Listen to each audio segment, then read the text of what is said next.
Hi, welcome to our channel. Today, I'm going to share with you on how to make chicken karage.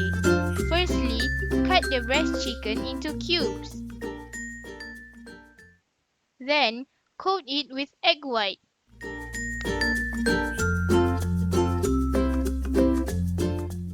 Next, coat it with breadcrumbs and Kentucky flour.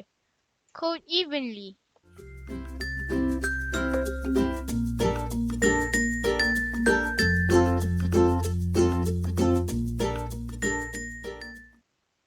Now, heat the oil. Carefully fry the karage into the frying pan.